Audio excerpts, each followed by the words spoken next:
to the PHLY Eagles podcast presented by ButcherBox. ButcherBox is offering our listeners an amazing offer where new users can get free meat plus $20 off your first box. Join today using our link butcherbox.com/PHLY and use code PHLY to receive this exclusive offer today before time runs out. Welcome to the show. Bo Wulf, Zach Berman, getting ready for some sicko nitty-gritty. Zach, we're talking UDFAs today, and maybe a little look back at some of our pre-draft games. How you doing? Looking sharp. Thank you. Doing well. Exciting night last night. That was fun. Give us. We want to know. Give us Reed's reaction to the Maxi shot. He was saying at the top of his lungs, "Let's go!" He was so just like Maxi. pumped. So, well, he didn't use the F word in there. Okay. Yeah. But Reed ever drop an F-bomb? Has Reed? No, but if he ever hears me do it, he'll say that's a bad word. And I'll say, okay, he knows. That's good. Oh yeah, he's aware. He's aware. Yeah. He has YouTube on his iPad. Just watching F-bomb videos, like. It's actually a good question. I don't know how he knows. Maybe the school bus, okay. Right? That's kind of how I found out things growing up was the school bus. Sure. Younger siblings. Yeah. Friends who are younger siblings. Sure. I mean. Okay. Yeah. He sits next to a fourth grader on the bus. I don't know if that's what it is. Big flex. Well, they have assigned seats. Okay. Yeah. I didn't know that. What? I didn't know that. Well, that'd be an odd thing for you to know. Well, yeah, but I didn't know that was a thing that they do now. Assigned seats on the bus. I don't. Is that like to prevent like bullying? What is that? Honestly, I haven't gotten too deep into it. Probably so. Okay. Right. Probably so. Or maybe I don't have a good answer for you. Hope he's got a good fourth grader. Yeah. Oh, they're friends. Nice guy. Okay. Or I imagine I haven't met him actually. I'm not if I'm calling him a guy yet. He's still in fourth grade. I'm not on the bus, right? I mean, I waved him as it gets on. And, Yep. Yeah. But no, that was an awesome game. It actually the feeling I felt watching it, just like as an observer, was similar to the Heat Spurs Game 6. Now that was the finals, of course, but when Ray Allen, and when Duncan missed the free throw, and then Ray Allen hits that improbable shot, right? Like the 4-point play is amazing, right? I get that, but the three from the logo, yeah, that was cool for sure. And you see Tibbs on the sideline screaming foul, and Miles McBride, he doesn't go over the screen, he goes around it, and that's why he pulls up where he does. And then Maxi pulls up, and right there, look, I don't want to get ahead of myself here. That's like a series changing. It could be a playoff changing play there. You get that hope. It's kind of like it's the hope that kills you. I mean, they're going to lose, but it's don't nice say of you that. to think that they're not. It's like you talk to Red Sox Yankees fans in 2008, and when Dave Roberts stole second, it changed everything. It changed everything because right there, once that door cracks open, you push it through. I mean, the Sixers are like +2 in this series. Every game's been close. You go home. Now, going home didn't help them last game, but they got Embiid stinker out, right? And I don't know. I mean, maybe it's just I tend to be an optimistic person in general. True. Right? But I can see I could see a. I think Austin Flynn's prediction is correct. The Sixers are going to win Game 6 and then lose by 25 in Game 7. Kind of like I've seen that. I've seen that movie before. Yeah. I've seen that movie before. I don't know. I got a feeling. Listen, and look, you had a feeling before the draft. Maybe you're on a heater. You don't want to look too far ahead. And the Bucks did win last night. You really aren't going. You're really going after it. You don't want all the way down the road. You don't want to win. Look, I know the Bucks won last night, but once I saw that Porzingis injury pop on my phone yesterday, I'm like, you know what? This is kind of shaping up. This is stacking up. This is how it's happening. And so preposterous. They're not going to win the series. Every story needs that arc, needs that dramatic arc, right? If you're writing a book about the 2017 Eagles, you have Carson Wentz getting hurt against the Rams, right? Every story needs that arc. That Falcons game, that play before halftime, the Neon O'Neal. So there's always something, and so this could be it, but. But what I'm pushing back on, and this isn't to you specifically, it's my brothers. They're at work right now. I don't know if they're watching, but let's take some shots at the Berman boys. But like, The great thing about sports is that now you have another. You got 48 hours. Yeah, absolutely. You got a day and a half of hope here. I agree with that. Right? It's like I can't imagine going through life. The long darkness of the offseason. I can't imagine going through life being like, they're gonna days. lose. It's gonna suck, right? Like, no, the fun, you can have both. The joy. You can be excited about the prospect and the possibility of a win while also knowing they're going to lose. The joy of sports is that is the idea of tomorrow. It's the idea that you wake up, the joy cometh in the morning, right? Like that's a shout out to Tony Bennett. Good for joy.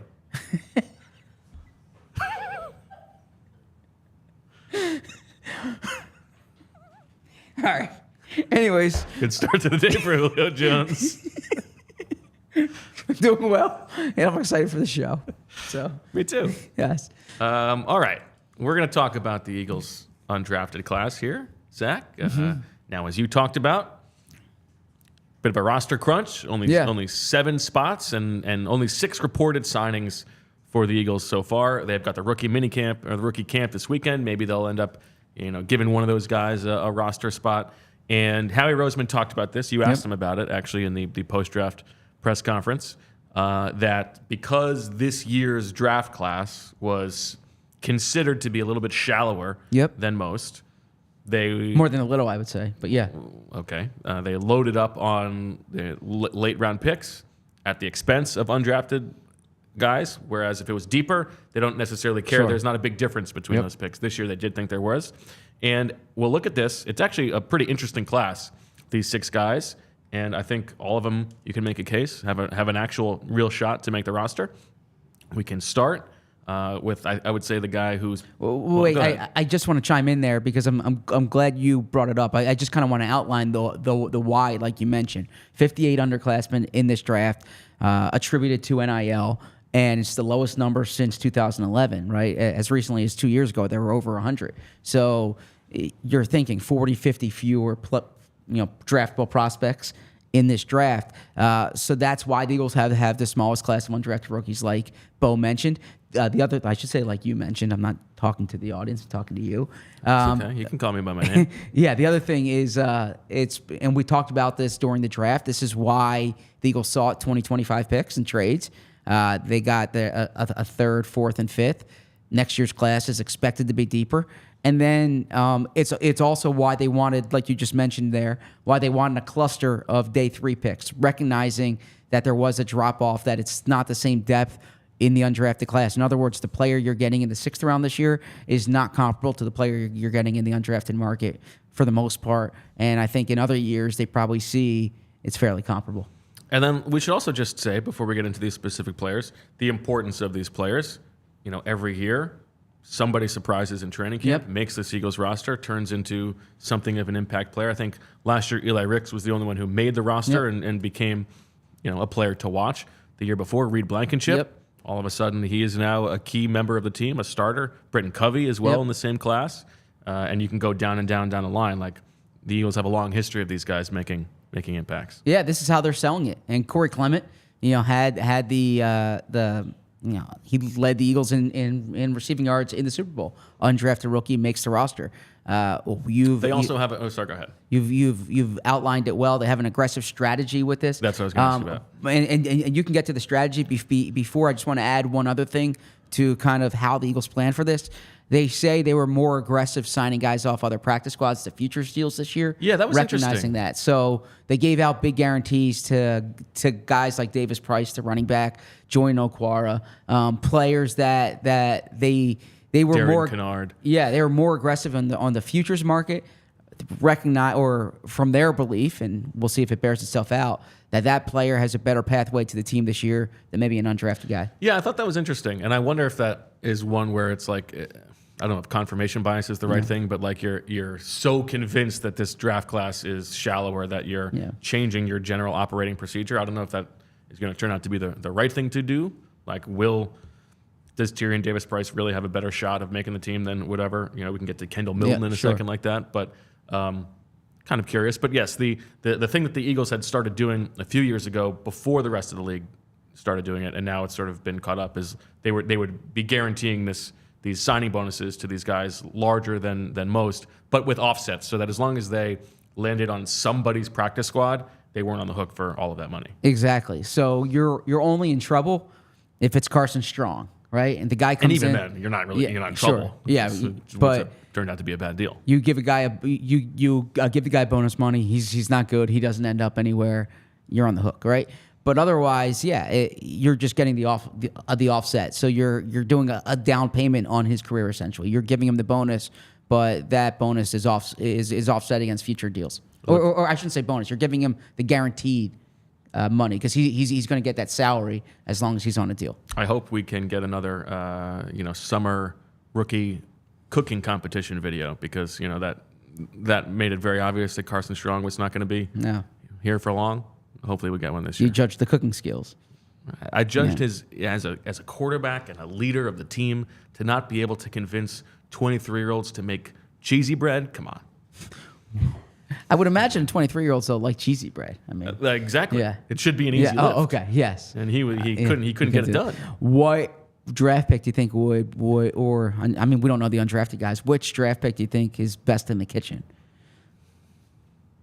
Run him through. Quinion Mitchell, Cooper DeJean. No, he's not seasoning anything. Jalen Hunt. Same for Will Shipley. Johnny Wilson. Maybe too long. He's got to stand too far away from the stuff, so he doesn't want to do it as much. And probably Dylan McMahon, just because he's the best player on the team. Okay. I think Dylan McMahon. I trust with the smoker. I bet he can smoke some meat. Why aren't Cooper DeJean and Will Shipley seasoning anything? Well, they're putting raisins in their chicken salad. Come on. What's that reference? Come on. Don't act naive. I didn't know I was being naive there. Okay. Let's start with Gabe Hall, the Baylor defensive tackle, and this is the player who, by Dane Brugler's grade, was the highest graded player for the Eagles of their signings, a 4th round grade for Dane Brugler at the Senior Bowl. Flashed a little bit. Now, I will say, if you had to use one word to describe the overarching connectivity between this 6-player undrafted class, it would be old. Bunch of old guys, but that's okay. You're not using draft capital. That's totally fine. Reed Blankenship wasn't old, and look how well that turned out. Gabe Hall at defensive tackle, bit of a different body type than the Eagles have there. 6'6", 294, so little bit wiry for a defensive tackle. Had 12 and a half sacks over his Baylor career, including 6 in 2021, 4.5 in 2022. Dropped a little bit in production last year with just 2. This is an interesting player, and I would say, given that he is a bit of a different body type, a real path to potentially making this roster, because you look at the defensive tackle depth chart, they didn't add anybody in the draft. Jordan Davis, Jalen Carter, Milton Williams, and then you're talking about Moro Ojomo, Marlon Tui-Pelotu. There's an opening there for somebody who can maybe be a little bit more of a bit of a slasher inside. Yeah, I'm with you there. Gabe Hall surprised me that he went undrafted. Anecdotally, last week at this time, I'm doing my 7-round Eagles mock draft, and I was trying to slot in a D tackle on like late day 3, and Gabe Hall was the guy that I wanted to put in there. But I'm like, this isn't realistic for Gabe Hall to be there in the 6th round.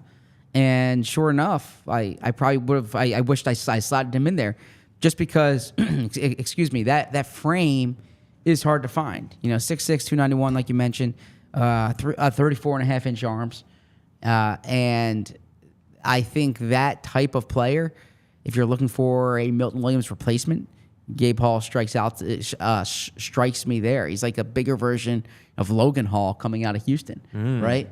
And so I actually liked. I did watch some Gabe Hall coming into this.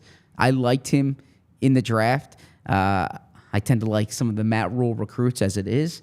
When he was at Baylor, he was a Matt Rule recruit, and I think this is the undrafted player with the best path of making the 53. Interesting. Ran a 5.03 40-yard dash. That's 66th percentile. A 31.5-inch vertical jump. That's 76th percentile. Excuse me. 7.65 3-cone drill in the 50th percentile. You look at the athletic comparisons just on the body type. One guy who jumps out to me is Brent Urban, who has been in the league for a long time. I covered him at UVA. Out of Virginia. I bet you did. And that Canadian. is one thing, and also an old at the time that he was drafted. One thing that sort of makes me think about is Gabe Hall potentially, if you're thinking of the scheme flexibility here, if you're going to be in those sort of 3-4 looks, maybe he is more of a 3-4 defensive end for them and can play that role if they're trying to, move things around. Yeah, I mean, if you think he can play in like a 5 technique spot, then certainly, and that's a body type that they need.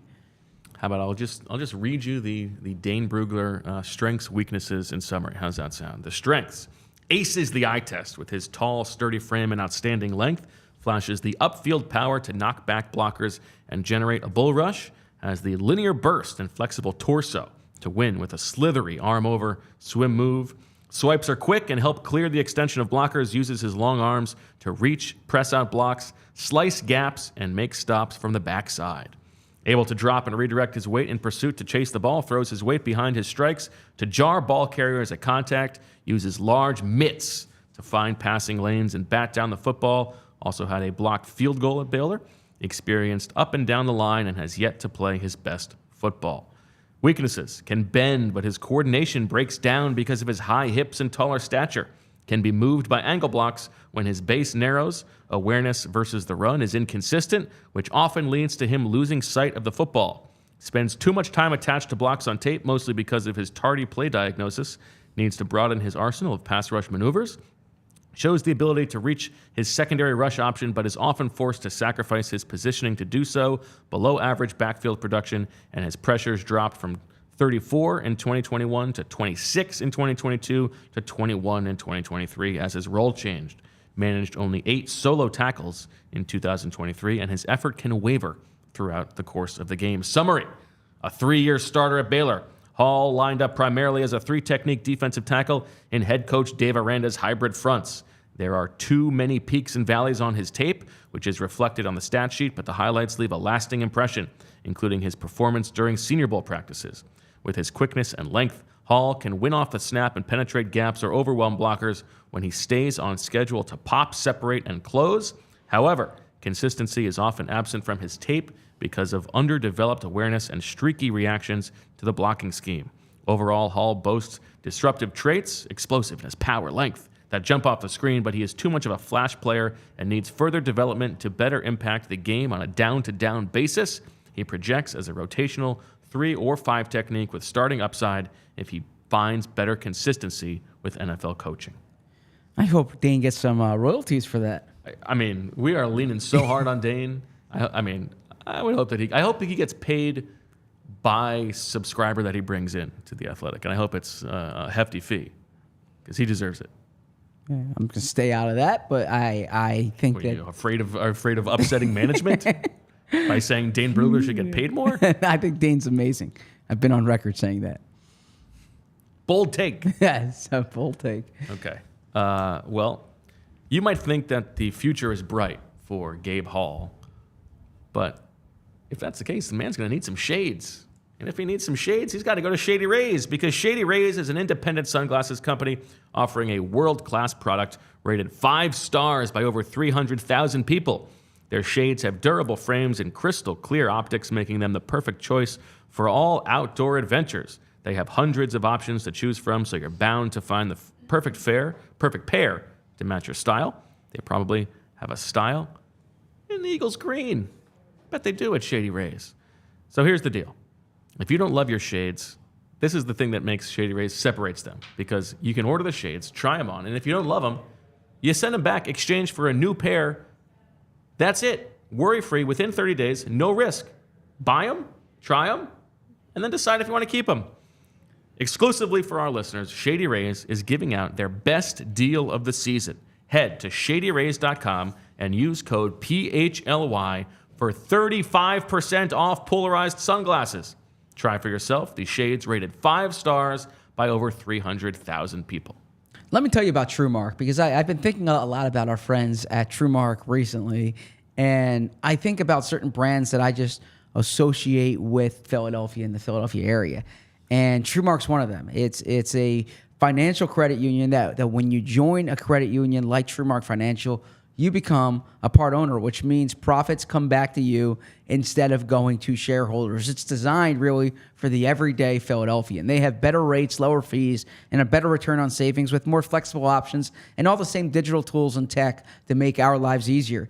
They have these local roots, like I mentioned. It's a true Philadelphia company. It's headquartered in Fort Washington, where Julia went to high school. And they have 24 branches in the Philly area. I was driving to work the other day, and I was in a different part of town, and I turned to my left, and I say, oh, there's the TrueMark right there. Well, because when you see TrueMark, you know where you are. You're not in a different, when I'm traveling to different games, I'm not seeing TrueMark there. I'm seeing TrueMark when I'm home in Philly because it is the type of place that you feel like home. Becoming a member of a credit union has so many benefits over being a customer at a bank. It's a total no-brainer. Head over to TrueMark.com/PHLY to learn more or to find a branch near you. That's TrueMark.com/PHLY, and it's federally insured by the NCUA. I thought you and Julia went to high school together. We did, yes. So why do you say where she went to high school? I'm giving Julia a shout out. I could say Julia and I went to high school, but I want to. Yeah, it's so weird. I have a friend of ours from high school who's brought it up and been like, why does that go say where you went to high school? The way that you say it is specifically like she went somewhere else. Abby. Abby. I appreciate Abby listening. Yeah. What's up, Abby? Hope Abby And her and husband doing Eli well. listens all the time. Eli, you're the man. Thank you so much. Yeah, You've said that before. What? Eli, you're the man. Oh, referring to Eli Manning? Yeah, okay, yeah. Yeah, where Julia and I went to high school. I just try to, I want to make sure that we're including Julia in the show. That it's not just you and me on camera, but that Julia, I mean, really, it's the three of us, the show. It's not the Yeah, but we gotta pull back the curtain a little bit here because we had a lovely meeting today with the people from TrueMark. Yes. We we'll get to know them. Really nice and like learn a little bit more about the brand. That was a lot of fun. And you said to them, Julia went to high school in Fort Washington, so I bring that up. You didn't need to say yourself. Okay, why Bo, do you separate yourself from that? I'm gonna call you out here, Bo. Okay, what time did you come today? Well, yeah. No. Here, no. If you want to call me out, what time But did you you come specifically said that. Because what do you think I started the conversation with? Okay. When I shook their hands and I introduced myself, I said I went to high school in Fort Washington, right by your headquarters. Okay. So I literally the first thing I said was that if you were here for the time that the meeting was called, you would have heard me say that. Let's not go there. I'm just. That's also, yes, you can call me out. K11 says, Julia, do you know the other Bermans? I don't want to speak for Julia, but Julia does know the other Bermans. Yeah, of course. Yeah. Okay. Yeah. As I know the other Hoffs as well. When you think of undrafted defensive tackles for the Eagles, who do you think of? Undrafted D tackles for the Eagles, Damian Square. Damian probably. Square. Okay. That's a good one. That comes to mind. Who else would Cedric Thornton? Yeah, Antonio Dixon? So yes, and of course, Antonio Dixon was before my the time. The great Anthony Rush. Okay. Yep. Anthony Rush, big guy. Cedric Thornton, good guy. I'm actually friends with him on social media forum. That they can feel free to on a social media forum. Yeah. Should I say which one it is? OnlyFans? I don't know. Oh, that's so weird. No, on Facebook. Okay. Like people don't know what Facebook is. No, I'm saying. I'm saying they could advertise, right? Yeah, I don't think that's going to happen. So I see what's going on in Ced's life. But Cedric Thornton had a great. Actually, so he was represented at the time by Jimmy Sexton, who was Bill Parcells' agent, but Bill Parcells found out about Cedric Thornton. He was scouting Cedric Thornton, actually called his agent and said, "You should represent this guy. Like, this guy's really good." And I did a big piece, actually. It was one of the more fun stories I did when I was at the Inquirer. Ced Thornton, Benny Logan, and Fletcher Cox were the starting defensive line in the 3-4. And I sat with the three of them and just did like, what's it like? It was about the relationship of the three of them, but what's it kind of like, tell me your jokes. And it was just them talking. It was dialogue, and it was great. And I heard about the olfactory sensations of the D-line meeting room and what they say when someone falls down and things like that. So it was a fun story to report. And I remember Fletch. I remember Fletch, Benny, and Cedric being great guys to speak with. All right. Yep. Let's move on now to the signing that I am the most excited about. And this is a player that we talked about in the pre-draft show for offensive linemen. Eagles did not draft a tackle. We know that they signed Mekhi Becton, but they signed a big old boy in Anim Dankwah from Howard, who is 6'7 3/4", 349 pounds. He will turn 24 in October. And if you're talking about a long-term project to get for Jeff Stoutland, I think Anim Dankwah is an exciting one. Now, he only started 25 games at Howard, had a few injuries affect both of the 2021-2022 season, played exclusively at left tackle. You're talking about arm length over 35 inches, about 10-inch hands, big wingspan, ran a 5'4", 440, so this is not like the world's best athlete at that size, but boy, is this a sun shielder. Good job, sun shielder. I like that. I admit I did not watch Howard film leading up to the draft. I have been at Green Stadium in Washington, D.C. on Howard's campus. But if I just look at the profile, yeah, that jumps out to me, right? That's the kind of guy you want to develop. Canadian. So that he's got that in the plus column. Yeah, I think whenever you have someone with that size. Taft. What's that? Went to Taft. He went to Taft? For a year, yeah. Nice. His last year of high school. Ah, okay. I know someone who went to Taft. Played Taft in squash in high school. You played squash? I did. Really? Yes. Wow. Okay. I can actually see that. Yeah. Pretty good. How are you? Yeah. I don't know anything about squash. How do you play squash? Like, is it like with a ball and a racket? Okay.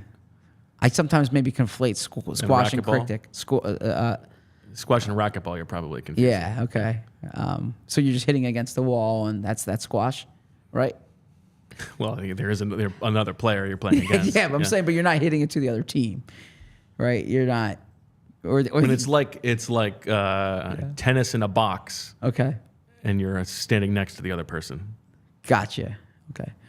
If I wanted to play squash, where would I go? Like, how would squash court, probably. But like, where do you find? There's no squash courts. Pennsylvania, Philadelphia is a big squash. I know Penn's place. a great squash program. Shout out to Penn. But I never I don't think I've seen a squash game in person before ever.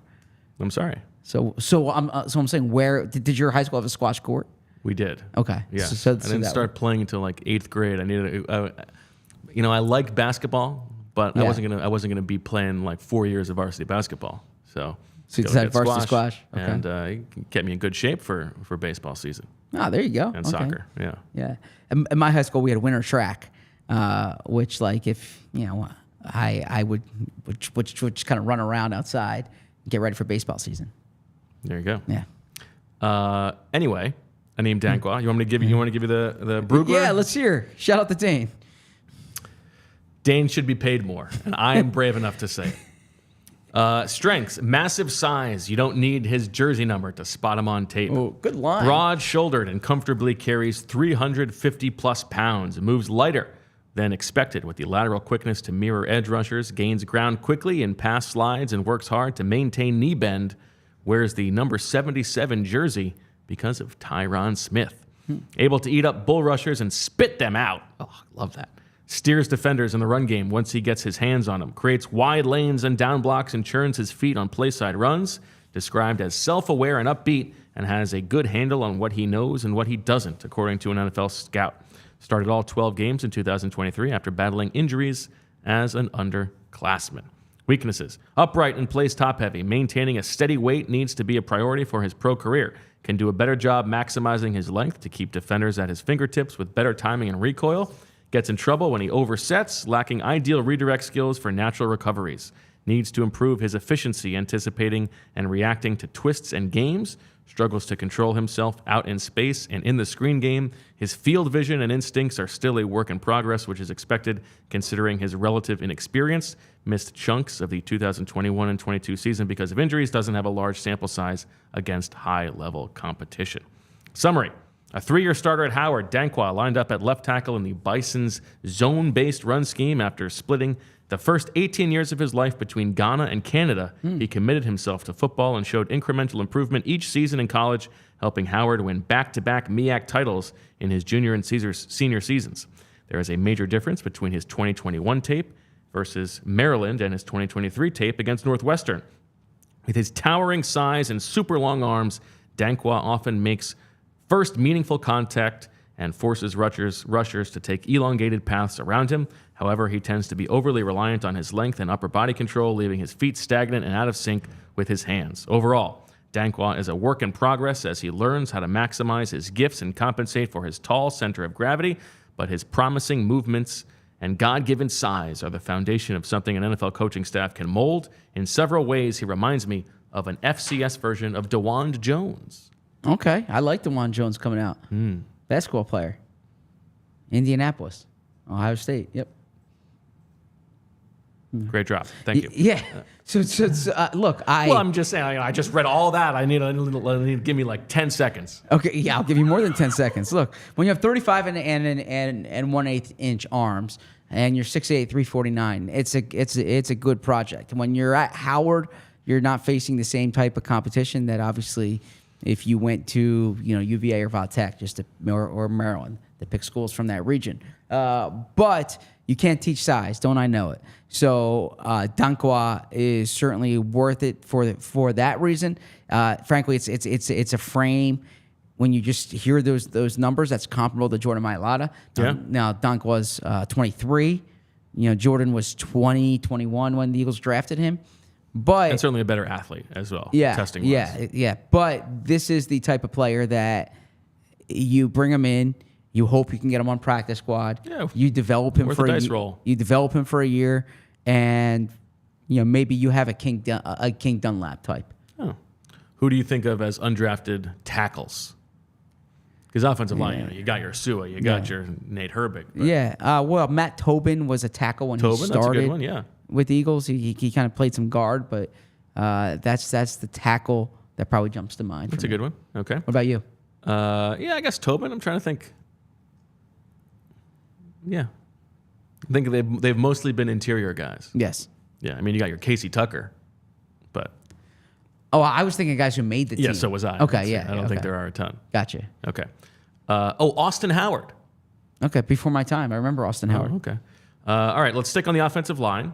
And another player who started at a smaller school, but then ended up, he got to Maryland for his final year, and that is Gottlieb Ayedje, is the pronunciation of Gottlieb Ayedje. 6'4", 308 last year at Maryland, already 24 years old. Started his career 4 years at Frostburg State, and over the course of 5 seasons in college, 47 starts in 48 games, was a left tackle at Frostburg State, a right tackle at Maryland, and also played 1 game at right guard. So willing to kick inside. Yeah, so he was on my radar when Dane put him in his 7-round mock draft for the Eagles a week and a half ago. And so it's like, all right, well this is a guy I need to look at. The tackle guard versatility jumps out. Certainly that frame just screams, guard more than tackle. Guard more than tackle! Okay. But yeah, and we should also say that Chris, our ace social media guy, our social media director, I should say. You can call him an ace. No, I call him social media guy. There's a better way of framing it than that. But he was high on Gottlieb. High on that Dankwah. So certainly that's someone who follows Maryland, and that jumps out. Yeah, I mean, we know the quality of offensive linemen you can get from Maryland. That's for sure. What offensive tackle jumps out to you from Maryland?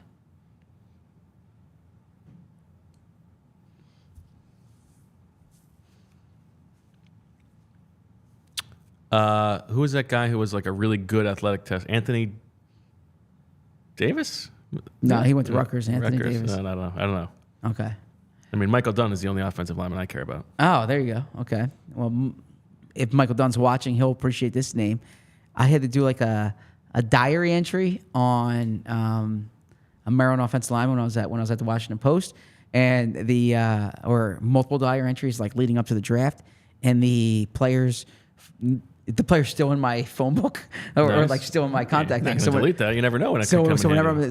Bruce Campbell. Bruce Campbell. Yeah. Yeah, Bruce Campbell. Yeah. So that's a good one. That's the one that jumps out. Okay. Now, just in terms of the specifications, Ayedje, not arms not as long as Dankwah, 33-inch arms, about 10-inch hands, but not quite the same physical specimen if you're just looking on a guy to dream upon, but probably a more polished player if you're just comparing the two of them. And I do think there is a spot here for a developmental tackle to make this roster. You want me to do the full? No. I think we're good. How about just the summary? Yeah, the summary is a good way of doing it. Already at 1237. A one-year starter at Maryland, Ayedje played predominantly right tackle in offensive coordinator Josh Gaddis's Go Deeks RPO-heavy multiple run scheme. Despite only playing football for 6 years, 1 year of high school, 4 in Division II, and 1 season in the Big Ten, he played well with the Terps, and several NFL teams bumped his draft grade between the summer and the end of the 2023 season. Although he can use improved hip roll in the run game to create displacement, Ayedje is efficient out of his stance and on the move, staying patient in pass protection to mirror rushers in smaller spaces. He started only 1 game at guard in 2023, but it came against Illinois, and he more than held his own against potential first-rounder Johnny Newton.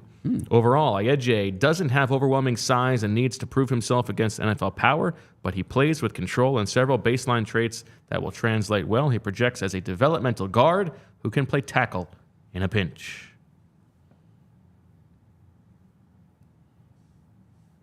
You want me to follow up on that? I thought Dane summarized it very well. He's a tackle who could play guard in a pinch. I just need an exhale after reading. I just need you got to give me something. Yeah, Johnny Newton played well against Johnny Newton. That jumps out. I think what scouts would call those Sunday reps. That's the term. Like if you're sitting in the draft room and you're watching, your draft pick against the guy who got drafted somewhere else, you would call those Sunday reps, right? Saturday reps are like a guy who's not going to play in the NFL. So whenever you see him hold his own against Johnny Newton, you say, all right, that guy did well in Sunday reps. Yeah, Gottlieb, Ayedje, Anim Dankwah, those are guys with a lot of meat to them, and if you want to have a lot of meat to you, well, you just got to sign up for ButcherBox, because ButcherBox is delivering right to your doorstep with free shipping and curated meat boxes to customize whatever you need and help you with your meal planning, help you with your just taking stuff off your plate, and you're getting high quality stuff. We're talking 100% grass-fed beef. We're talking free-range organic chicken. We're talking pork raised, crate-free, and wild-caught seafood. No antibiotics, no added hormones, just good stuff coming to your doorstep. So, we've been talking about ButcherBox, and listen, not for nothing, ButcherBox has been hooking us up throughout the draft, supporting us, so you can do your job to support them, because ButcherBox is offering our listeners an amazing offer where new users get free meat plus $20 off your first box.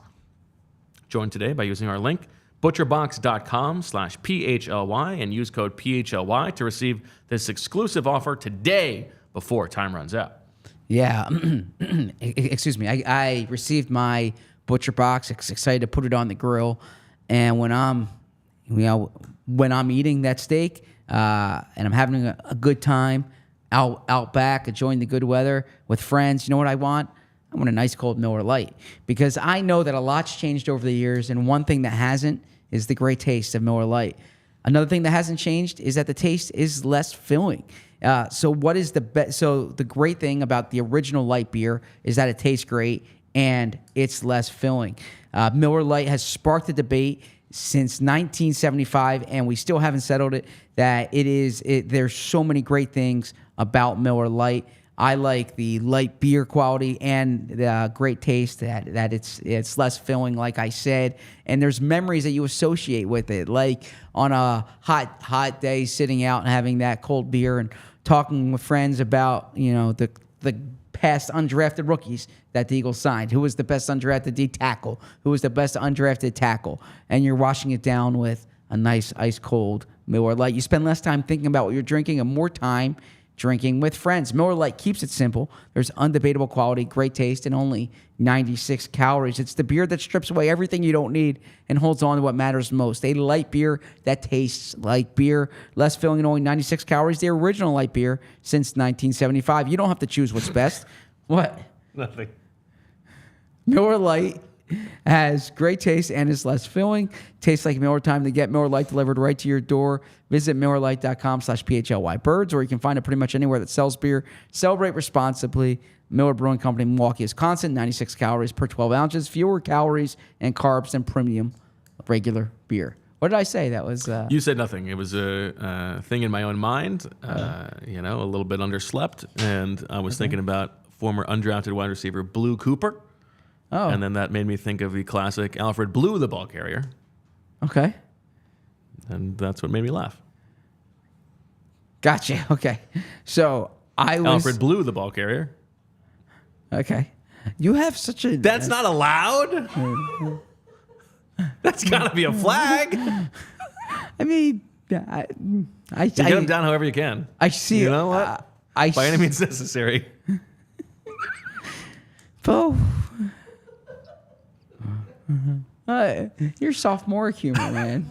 Seriously. Yeah. All right, you want some highbrow humor? Yeah, let's hear Let's talk about McAllen Castles. Okay. The Tennessee tight end who, as far as a movable chess piece, pretty straight line. Can really only move forward, back, and side to side. Unenthused by by Castles. You Went back. You didn't get my joke. Oh, because he's a castle, like a rook. Yeah, McAllen Rooks. Chess. Yeah, I'm familiar with. Yeah, can't go diagonal. I'm familiar with chess. Did not play them I did not play the Taft School in chess, but I certainly have played a game or two of chess in my lifetime. We should do that for a show in June. Just 1 hour of you and me playing chess. Oh, you each would other. wipe me clean. I see you playing on your phone. It's been a while, but yeah, I got. You're a like little chess game. Kasparov. Yeah. Yeah, me, just like Kasparov. Yeah. Searching for Bobby Fischer. It's Bo Wulf, right? That joke didn't land. What else you got? That wasn't a joke. Yeah. Tell me about the joke construct as a fan of comedy of searching for Bobby Fischer. It's Bo Wulf. Well, because you're searching for him, it's you, right? Yeah. Yeah. I was listening to a podcast yesterday on my way home with Jerry Seinfeld. It was the NPR hour, I'm sorry, it was the New Yorker hour. It was David Rebnick interviewing Jerry Seinfeld, and he was saying that anyone can tell jokes. It's the writing that's the craft. Like the writing is the bullets, and if you don't write, if you're not committed to the writing, then the jokes land flat. And so I know he's talking about joke writing, but I appreciated that he viewed himself as a writer, as a craftsman, and I respected that sentiment. I'm actually looking forward to watching that movie this weekend. What movie is that?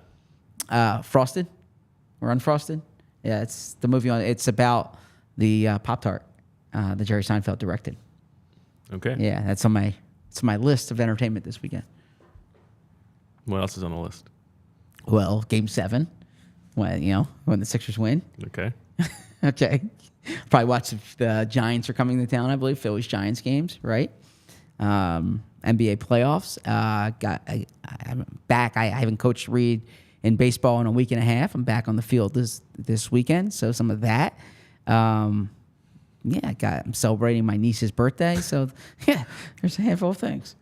So nothing else on the list of entertainment then? Well, how much time do I? I'm not sitting in front of the TV. You said you put it on your list of entertainment, and you didn't name anything else on the list of entertainment. I did. The things I'll be watching on TV this weekend are Game 7 and Unfrosted. All right, let's talk McAllen Castles. Okay. From Tennessee, but a bit of a varied journey throughout his college career. This is a 6-year college player who is already 24, will be 25 in December. 2 years at California, 3 years at UC Davis, where he was pretty productive, and then 1 year at Tennessee, where he was not a starter, but still had 22 catches for 283 yards, and 5 touchdowns. This is a 6'4", 244, a former basketball player. So this is not of the Jack Stoll variety. Yeah. This is a little bit more of the Trey Burton, if you're just talking about a guy who, in theory, if he hits, is bringing something to the table as a receiver, probably not as a block first guy. And if you talk about this roster, they signed CJ Uzoma probably to like draft proof the position because they didn't need to force it. And I think he's probably still the number 2 tight end. You've also got Crank Alcantara there, Alberto. And so they don't really, like, Uzama is the only real blocking guy. But I think there's an opportunity for Castles if he surprises. Yeah, and he's about the same age as Uzama as well, right? I think Uzama's older, but yeah, you're right. I was using your line here. Yeah, this Probably is about as old as Calcaterra. Yeah, this is a 6-year guy in college. Okay, Cal, then UC Davis, then Tennessee. Has a master's degree in agricultural leadership. So Gotta love that. yeah. Honestly, I was unimpressed with Agriculture leadership? Yes. What do you think that means? It means he's leading agriculture. Yes. He has You over there, plow that. You over there, you hoe. he's planning. Just gonna barking orders at farmers? I mean, yeah, no, he could start a landscaping company. He could start I don't know. Yeah, Okay, well. he's very familiar with agriculture. He's working You might call him a leader in the agriculture field. a leader in the agriculture industry. Yes, yeah. I mean, he's from South Lake Tahoe. Okay, so So? So what? I'm saying South Lake.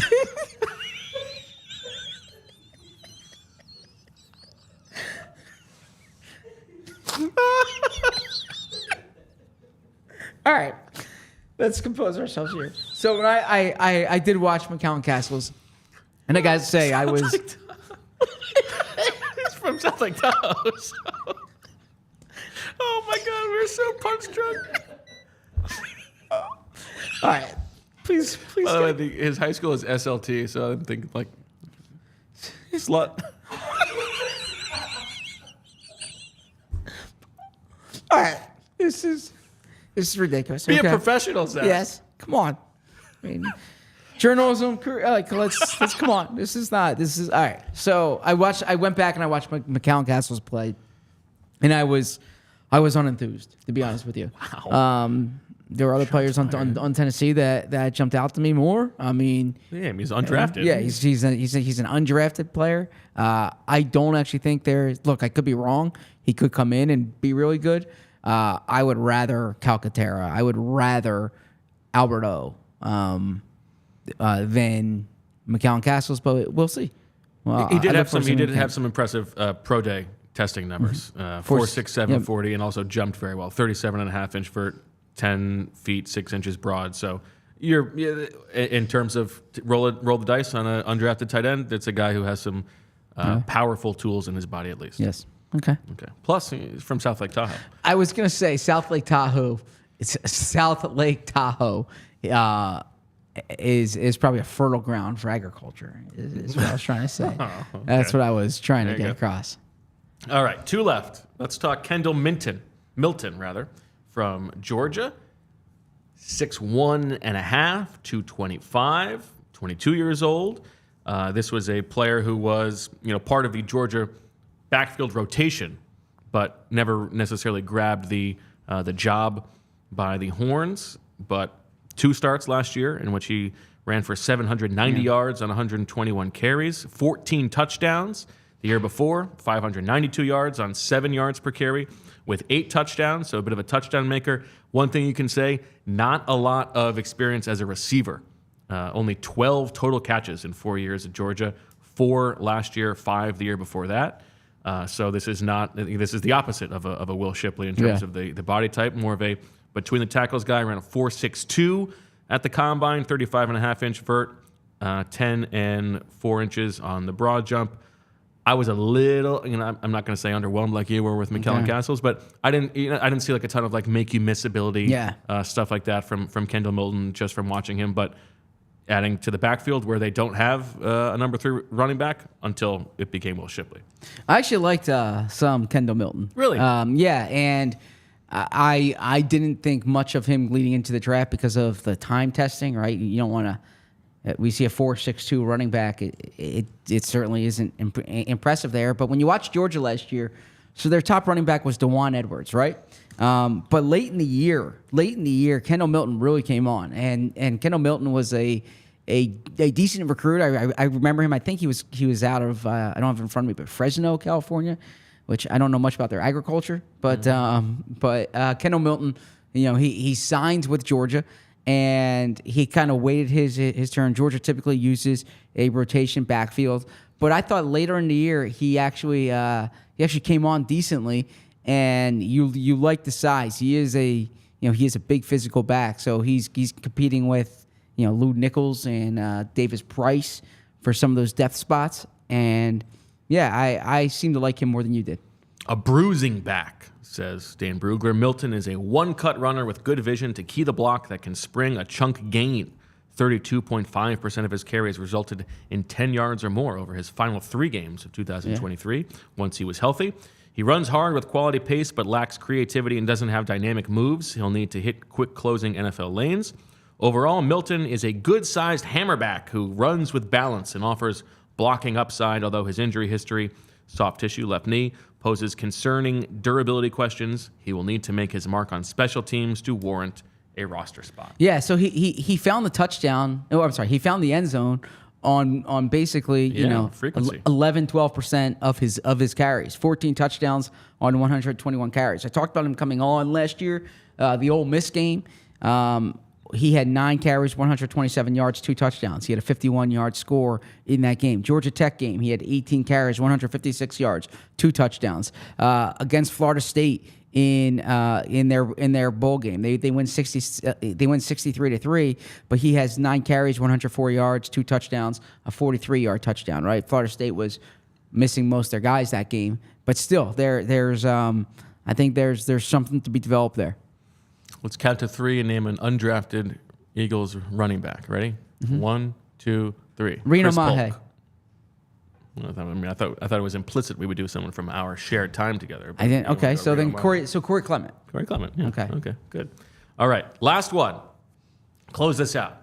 Our friend Andre Sam from LSU, by way of Marshall, by way of McNeese State. Yes. 7 years in college for Andre Sam, who is 25 and will turn 26 in February. Walked on originally to McNeese State, just under 6 foot, 193. This is a safety and profiles more like maybe a box linebacker, but really like a special teams upside player. Went to Marshall for 1 year after his career at McNeese State, where he started 10 games out of 12. And then last year at LSU, started all 13 games, led the team with 3 interceptions, ran a 4.59 40-yard dash, 36-inch vertical jump, 10 feet 3 inches in the broad jump. Pretty good athlete. Because of the age, you're not thinking about a long-term player at safety, but a guy who I actually think has a real chance to, if the Eagles are going to put a little bit of an extra value on special teams this year because of the new kickoff rules and the roster construction, a player who has a chance to maybe sneak onto the roster. Because of the numbers overall at safety, or just because of the importance of special teams? Both. I think he has a chance to. I mean, he profiles as a really good special teams player. Okay. Yeah, and look, that's a pathway for some of these undrafted guys. Frankly, when Reed Blankenship made the team, I think that was part of it. Now he showed some defensive juice, but certainly his ability to help on special teams was a big part of it, and that's kind of how I think you would want to see that from Andre Sam. Wasn't. And by the way, it is Andre Sam. It is not Sam Andre. No, you've been wondering that. Yeah, no, I was not. There's also an apostrophe after the E on Andre.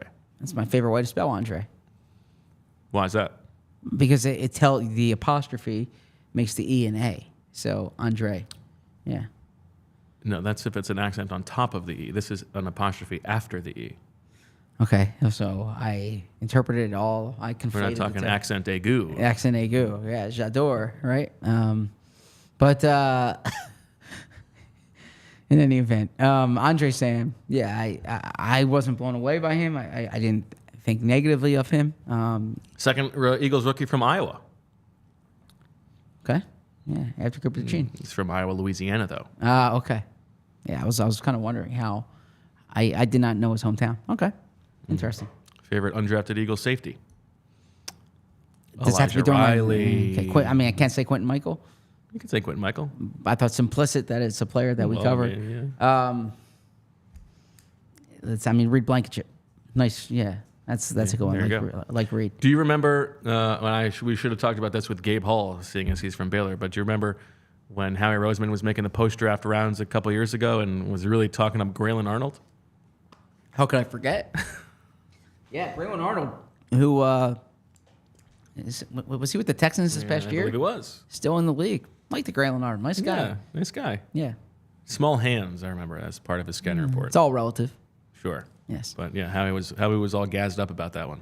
Yeah, it didn't work out in Philadelphia. It worked out elsewhere. Okay. You know what Howie would say then. Good job by the scouting department. What's up with the coaching staff? Probably so. Yeah. All right, Zach, before we close things out, we got to close the books on our 3 pre-draft games. Okay, you had the Duck Duck Juice draft, which we did about a month before the draft. That was when we drafted positions. And boy, did you wipe the floor with me here.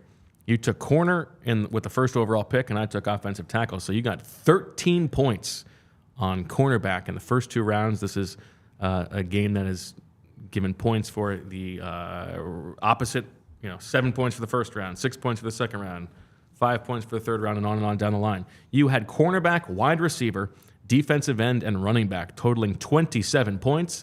I had interior offensive line and linebacker totaling 8 points. Just a donkey womping of the utmost degree. Congratulations to you. Thank you. Just dominated. Nicely done. Broken clocks right twice a day, right? Okay. Next up, we had Turkeys to the Kingdom. This was with you, me, and Les, where we allocated our turkeys over several different things. And I was the reigning, defending 3-time champion of Turkeys to the Kingdom. Could I possibly extend that to 4 straight? We had a bunch of different things here. The Eagles' first pick of the draft will be the Eagles' second draft, but at 22, before 22, or after 22. Where will the second round pick be? Where will what position will the first round pick be? What position will they take in the second round? How many draft picks will they acquire? How many will they draft a pair of college teammates? They ended up doing that. And this one came out. Thanks again to Deniz for tallying this. Zach, you had 360 turkeys accounted for. Les, 364 turkeys accounted for. And I had 369 turkeys accounted for. It is 4 in a row for me in Turkeys to the Kingdom, which many people are saying now the most prestigious of the pre-draft games, Turkeys to the Kingdom. And then finally, the 2024 Owl draft with Shield, where we each drafted 10 players who we thought the Eagles were most likely to select. And this one is scored with a point for the round that they're drafted in. So first round pick is 1 point, a fifth round pick is 5 points, and then 3 points as a bonus, just for getting it correct. And Deniz didn't know this, but the rules actually changed this year, where if you selected a player who the Eagles did not bring in for a pre-draft visit, you got double the points because it's just a higher degree of difficulty. So people didn't know that, but that's how it works. Did we announce that ahead of time? I announced it. Okay. Just, I think to Julia maybe. Oh, okay. Okay. But yeah, so that's what happened here. So Shield gets Johnny Wilson. That's 9 points. Now they brought him in for a pre-draft visit, so he just gets 9 points. Okay. I had Dylan McMahon, of course, which would have been 9 points by the old scoring system. Double it to 18 because the Eagles did not bring him in for a pre-draft visit. What a call that was. Probably the best singular call of anybody in the pre-draft process. And then Zach, you had Cooper DeJean, Jalix Hunt, and Aeneas Smith. So, you went open book test there, but you racked up the numbers. You got to 19, which beats my 18. Congratulations to you again. The weekend of Zach, stamped in permanent ink. Zach. Thank you. Thank you, Julia. Work on following it up next year, right? You're always as good as your next draft. So I just want to make one thing clear, because that laughing fit was embarrassing. But Why? You're having fun. Why is that embarrassing? According to the Nevada Tahoe Conservation District, Okay. The NTCD, they strive to strengthen the budding urban urban agriculture movement in South Lake Tahoe. What have you clarified there? That there is that agriculture is a part of the Lake Tahoe, the general Lake Tahoe community, and so if you're Some might say agriculture is part of any community. some more than others, right?